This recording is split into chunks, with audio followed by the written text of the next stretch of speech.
In Jamaica, the Portia Simpson Miller administration maintains that the economic reform program supported by the International Monetary Fund (IMF) remains intact. Finance Minister Dr. Peter Phillips touted the achievements of the three-year program as he opened the 2015-2016 budget debate in Parliament on Thursday.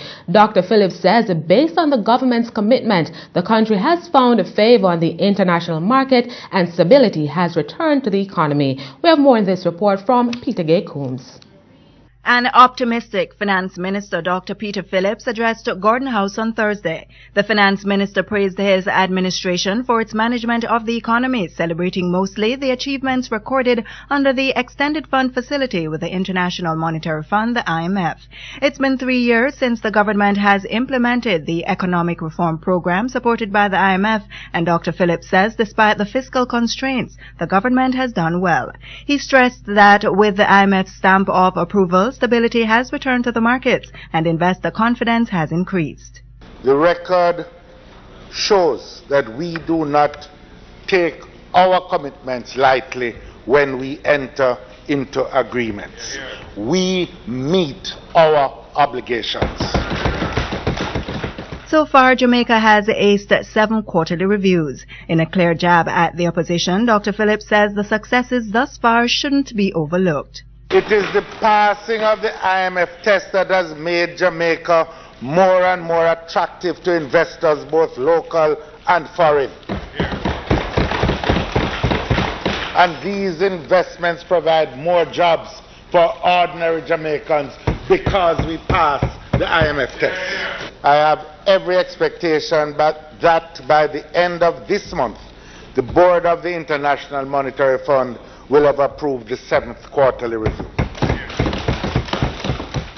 Meanwhile, Dr. Phillips says the macroeconomic targets are also well positioned. He notes that inflation is trending down, so too unemployment from 15.2% in 2013 to 13.7% in 2014. Pointing to the debt, which has been the country's major hindrance to growth, Dr. Phillips estimates that by 2020, debt to GDP should be 100% of GDP. And is scheduled to be 130.7% of GDP at the end of fiscal year 2015-16, moving to below 100% of GDP by 2020. I need to point out to this Honorable House that the debt to GDP ratio would have been even further reduced at this point, but for the fact that we took a deliberate decision last year to borrow more than had been programmed in order to make certain that we would be able to honor our commitments to bondholders that are due to be repaid this year. Dr. Phillips says the government will repay bondholders who participated in the National Debt Exchange (NDX), which helped Jamaica to secure the IMF loan in 2013. The fiscal discipline that we have imposed on ourselves will enable us to make the first major repayment of $62 billion of maturing bonds issued under the National Debt Exchange, which comes due in February 2016. And I think I should serve notice to the banks, financial institutions and pensioners. We don't intend to re-borrow these amounts, Mr. Speaker. I'd best advise them to find viable investment schemes to put that money to work. Peter Coombs for CEEN Caribbean News. Meanwhile, Dr. Peter Phillips announced a number of revenue measures to plug a $10.4 billion deficit in the budget. Dr. Phillips announced a special consumption tax on cigarettes. Effective March 13, 2015, the price of a stick of cigarette moves from $10.50 to $12. It is proposed that the special consumption tax on cigarettes be increased from the current $10.50 per stick to $12 per stick, effective March 13, 2015.